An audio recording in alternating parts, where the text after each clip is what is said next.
नित्यानन्दं परमसुकरं केवलं ज्ञानमूर्तिं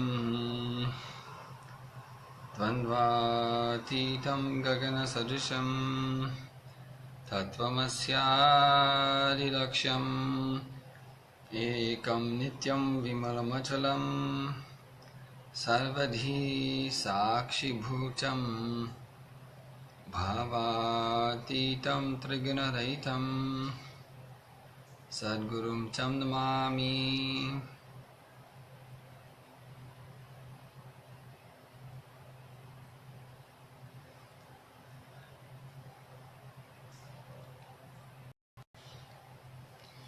Nityanandam, how are you? Nice to see everyone again. I just wanted to right now, I was going to share breaking news from Nityananda Anilaya Mahadev's kitchen in Bengaluru Adinam, which is where we are right now, with Swamiji's Murti behind us. We also have Annapurni Devi and Lord Bhikshardhana. So these are the role models for our department, the Anilaya, the kitchen, plus service centers and other services provided by Anilaya. And so yeah, I just got some information I wanted to share about tonight because it's pretty exciting. Basically what we're talking about now is we're changing the diet, we're changing the food that we're providing here, at least for Adi Navasis, at least for people who are committed and living their life around Swamiji. So maybe for guests, visitors or staff it may be a little bit different, but at least for the sannyasis, brahmacharis, adinavasis, we'll be implementing a new system. So kind of the main thing that we're looking at is like, there's a few different things, is like supporting energy levels and like our active lifestyle, and make sure that we're we'll be very active actually. The group of us will be very active, and we will be active all day long, basically, and it can be intense yoga or Shiva Stamba yoga on the pole, Kundalini Raju yoga on the rope, or a mix like N Fitness, or it could be weightlifting, or a mix of all those things as N Fitness. In addition to our active lifestyle, we're quite active in the Anilaya and the kitchen also. So anyway, all this stuff, and then some people will be really busy on the internet or speaking with people all around the world all day. So we need a food system that's going to support all these different lifestyles, but essentially that we are very active all day around the clock. Like right now, I don't know what time it is, it's almost 1 a.m. But there's a group of, between 20 and 50 people that are up all night, every night.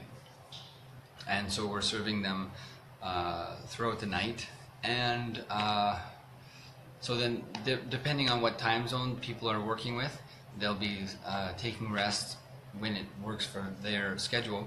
So anyway, so there's no time needed here when we need to say that we're not available. So we need to be like active and alive throughout the 24-hour schedule.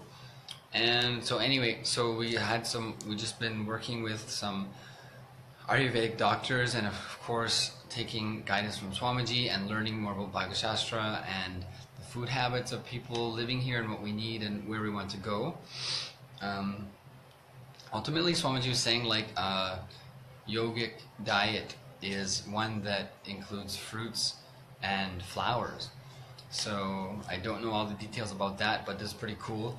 And of course, with Nirahara Samyama and Swamiji's initiations, we're able to live without food.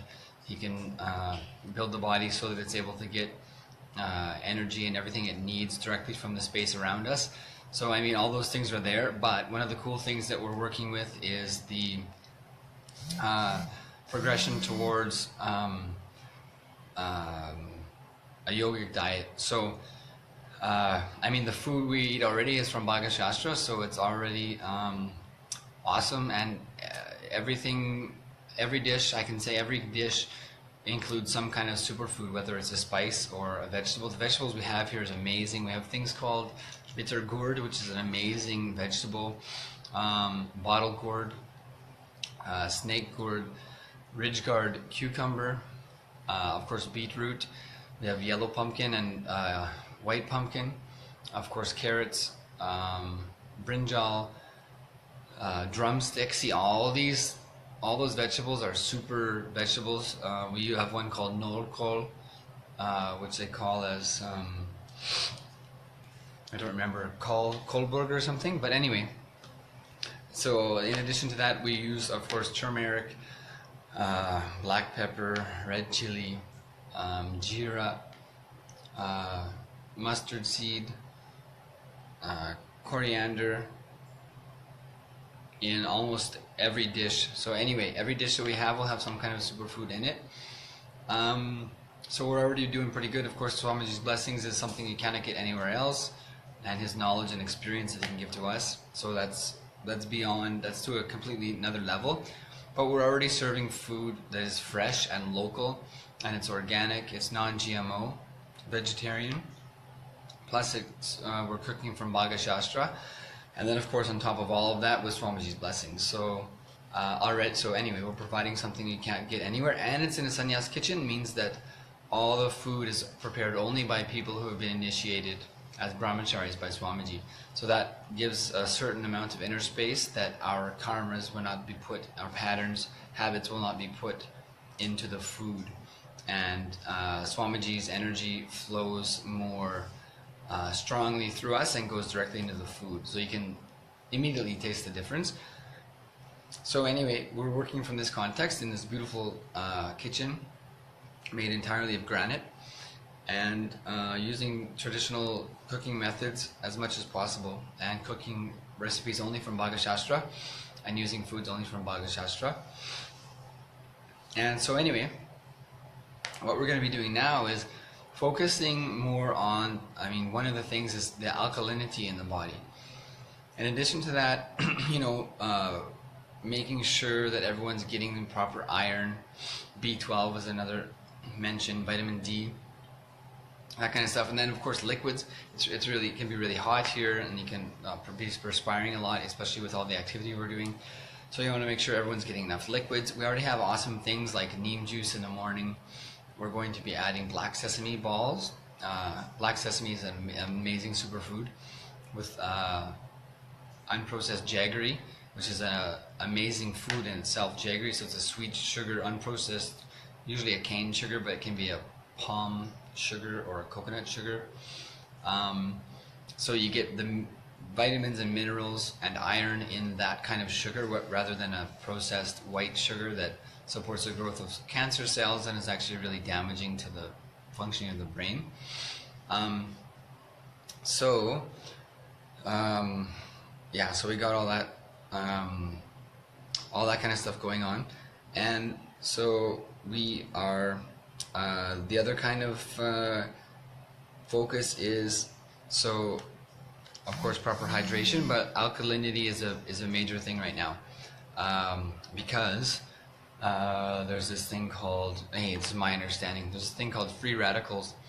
And so it's basically a cell that has like a unmatched electron in its orbit. And so it's like a cell that's unbalanced. It feels unfulfilled, and so it goes around. If it's in your system, it'll go around. It'll be trying to suck an electron from another cell to fulfill its unfulfilled, like, lone electron that it's in its orbit. For some reason or whatever, somehow these cells lose, I guess, one of their paired electrons, and so this one electron is trying to suck a matching electron from other cells. So this free radical cell goes around and starts abusing other parts of your system. So if you get a lot of these free radicals in your system, that can cause all kinds of crazy things. Hypertension, heart disease, heart attack. It can lead to all these kind of things. So this is why people say to eat like really deeply colored fruits and vegetables, like pomegranate, of course spinach, beetroot. People even say like tomatoes, things with a lot of antioxidants. Things like coffee can also have a lot of antioxidants, but you have to look at the other side effects also. So basically, if you keep your system in, see, I mean, if you look at, see, I'm coming from Canada, where you can't drink the water because largely it'll be fluoridated or chlorinated, and you can't breathe the air because of all the pollution put into the air and all the things they're spraying in the air. It's very dangerous anyway. And you can't eat the food because there's so much plastic in it and so much pesticides and like the high glycemic index sugars. I mean, meat, and hidden animal products, processed things like food colorings. So all this stuff is in your system, and if you look at the foods, the ingredients, pretty much all of it will be contributing to making your system acidic. When you have an acidic, like you're talking about a pH balance level from like, I don't know what the range is, from 0 to 9 or something like that, or 10 or 11 or something. But basically you want to have an alkaline on the side of alkaline, not on the side of acidic. If you have an acidic system, then it contributes to having these free radicals that go around and can cause all kinds of crazy things to happen in your system, and contribute to all kinds of health defects, which is one of the reasons that people like the colloidal silver, because it just kind of, it can balance your entire system to the space of alkalinity with just a small dosage for many months. So these kind of things that that keep your system alkaline, so it's very prepared to deal with any kind of diseases or imbalances that happen. So it's really important for a healthy system. The other thing that's important, of course, is high energy levels. So make sure that your intestine is clean. Make sure that you're not eating too many starchy, heavy foods, and not too many non-sattvic foods like even coffee and tea that can kind of put your system into unbalance for a certain amount of time. Drink a lot of water, have a lot of fruits and vegetables that have sugars and different kind of vitamins that energize your system in a like organic way, not like a spike of hitting yourself with coffee and then having the down. But using that and a combination of yoga with that increases your ability to use prana, the life energy, which is where the source of all manifested energy comes from, the consciousness, the prana, the life energy that comes into the system. So so essentially what we want is to maintain ourselves in a space of completion, the space of positivity and possibility.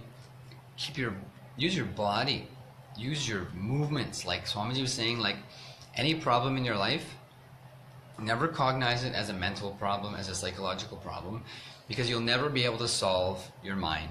The thing for us is not to quiet or silence your mind, to go beyond the mind. Whatever the mind is saying is fine.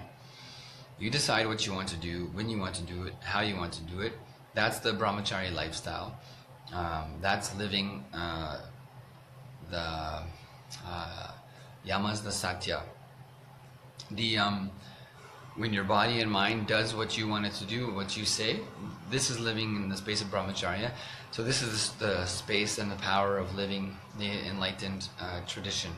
And so it's about, so instead of creating mental problems and saying, okay, now I have to find a solution to this mental matrix, make your, cognize any incompletions you have from the space of it being a physical challenge, physically, through your body. Solve the problem by using your body.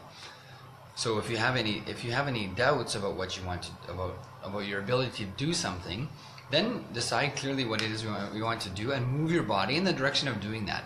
Like if you have any doubts about, say if your work is like calling people, doing cold calls, if you're like someone who flips houses, for example, purchasing and finding new clients and all these kind of things, you may have some kind of doubts like, I haven't had a good lead in a few hours. I don't know if I should, continue.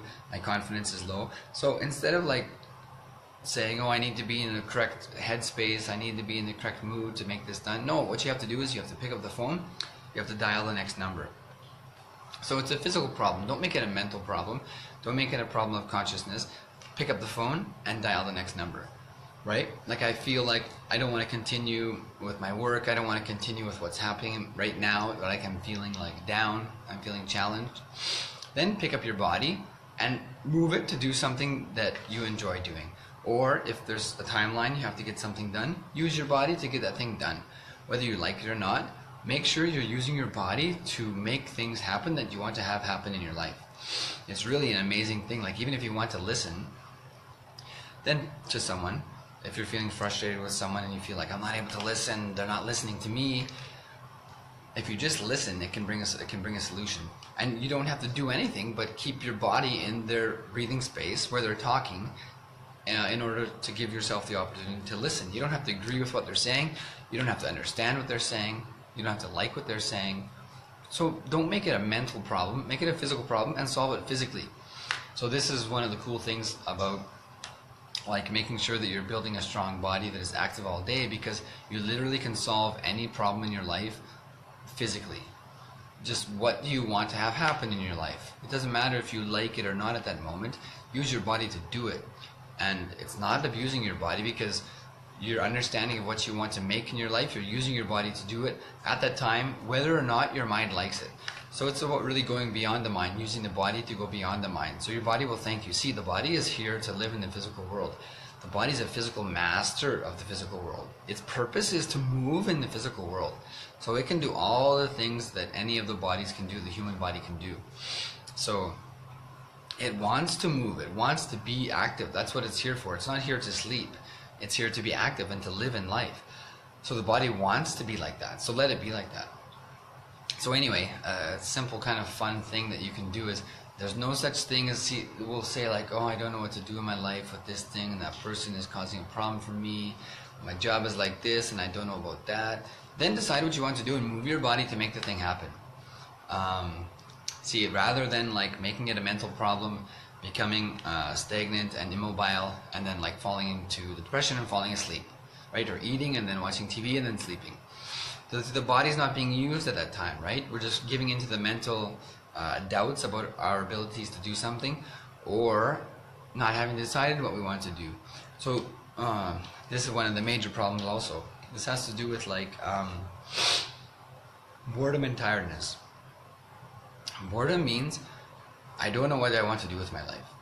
I'm bored. I don't know what to do. I don't want to do anything. I don't like this. I don't like that. It means you have not decided what you want to do. Boredom means you've not decided what you want to do with your life. Tiredness means you're having doubt about your ability to do it. See, if you're sitting at the top of a slide and you want to go down the slide, you just have to lean forward and go down the slide. There's no tiredness involved in that. So in your life, if you're saying like, oh, I don't have the energy to do this or that, then it means you're not convinced about your will persistence to do what you want to do. It means you're not doing what you want to do, actually. If you want to do something, if there's a piece of cake in the refrigerator and you want to eat it, it's not that you'll be too tired to stand up and go get it, right? So, or if like a friend you haven't seen for many years, even if you haven't slept for 2 days, if they knock on the door, you'll jump up and be in a great mood, right? So being in a tired mood just means you have doubt about your ability to do what you want to do. So these things, don't let it be a mental problem. Make it a physical problem. It's like, I'm bored, I don't know what to do, so then I'll eat and fall asleep. See, that is using your physical body for the wrong purpose. Falling into the tiredness and boredom, then feeding the tiredness and boredom, and then falling into sleep. So this is using your body in the wrong way. Actually, your body will be stationary during those activities, right? Worry, eating, and sleeping. You're not using your body. So use your body physically means stand up. Okay, I'm standing up. I picked up a pencil. See, I'm solving this problem not with the mind, but with the body. I'm standing up, number one. So I'm not sleeping. Secondly, I'm picking up a pencil and I have a piece of paper. I'm solving my problems of my life physically. I'm standing up, and now I'm just, if I need to walk so I can stay awake, then I'm walking around so I can think, or I drink some water, whatever you want, to stay awake and decide what I want to do now. See, it's like, I have the possibility of life. I can live in life. And then my options for this life is I can do something, or I can do nothing. Nothing means sleep. See, when you're sleeping, you're not doing anything, right? It's like saying, I would love to one day visit Italy, but at this time I'm going to sleep. So it's like, can you think of anything in your life you'd rather do than sleep? Like anything. I mean, what can I say, right? Would you rather eat peanut butter? Would you rather watch a movie? Would you rather meet a friend? Is there anything in your life you would like to do as opposed to not do? Anything you can possibly think of. Then, see, that's an easy way to take yourself beyond sleep. Because sleep, really, in a big sense for us, sleep is doing nothing. Sleep is really, if it's not necessary, which almost is never necessary, is a waste of time. And sleep is unconsciousness in a big sense, actually, for us, because we're not really fulfilling any of our goals when we sleep. Sleep is a big waste of life. It's a big waste of time. Sleep is like death, actually. So it's like, if we have death on that side and life on the other side, is there anything you'd like to do with the gift of life you've been given other than waste it? Like anything, right? You want to glue some toothpicks together and build a house. Anything, I don't know, you want to eat some Smarties. Anything you'd like to do in your life rather than nothing. Is there any, see, if you just decide that one decision right there can take you beyond sleep. And not in a difficult way, but saying, okay, I have a free moment. What do I want to do? Now let me start doing it. So really simple. So it's making these decisions. So don't make problems or challenges in your life into a mental problem. Solve it physically. Stand up so I will not sleep. Pick up a pencil so I can make a solution, and a piece of paper so I can record it. And let me decide what I want to do. What time is it right now? How much time do I have to do? What do I want to do? Let me make a list. Now let me just do it. Let me use my body to physically make this happen. I want to call that person. I want to finish this job. I want to get those quotes. I want to inquire about this thing. That's a physical thing. Pick up the phone, dial the thing, speak the questions. It's a physical problem, not a mental problem. So I want to get a raise in my work. Then I need to call my boss and tell them I want to raise. Right? There's no mental problem involved. Should I do it or should I not? Will they agree with me or not? How will I look? It's not about that. What do you want? Pick up the phone and make it happen. So anyway, so this is part of the thing of like the importance of having a strong body and using yoga so that your understanding of what your body is grows and your body becomes really big. You can it makes it a lot easier to stay present and stay awake when you're doing yoga. It's like our existence is much bigger than what we think. We're not just limited by this like 6-foot body. So when you do that morning yoga puja practice before eating, you'll get the experience of like going beyond what you think is possible and seeing that you can live in a way that's really way beyond your own understanding of yourself.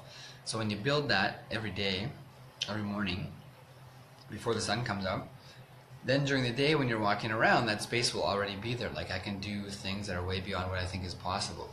And so those things will just start to happen, and those opportunities will start to express and present themselves a lot more frequently.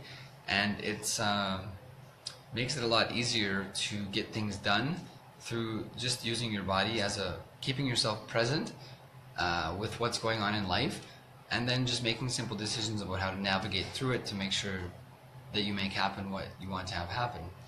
So anyway, the importance of having a strong body so you can get things done. And so that's where I just wanted to share about kind of the new menu ideas and process that we're starting to implement here at Nityananda Anilaya. But since this video is going a little bit longer, I'll just keep it at that, since I have a tendency to kind of branch off into many different topics. So I'll leave this video there for now, just some discussion about the importance of making challenges in life not a mental problem, because you're never going to be able to solve your mind. It's about going beyond the mind. See, decide what you want to make in your life and start making it, regardless of what other people say, regardless of what your mind says, regardless of how your body feels, regardless of if you're happy about it or not. See, this is the difference between making your life happen and not making it, is your will persistence in the face of any kind of fears and doubts, or what you call as tiredness or boredom, to make it happen, to continue on and make it happen. So, easy thing, just make your challenges in life into a physical solution, not into a mental problem.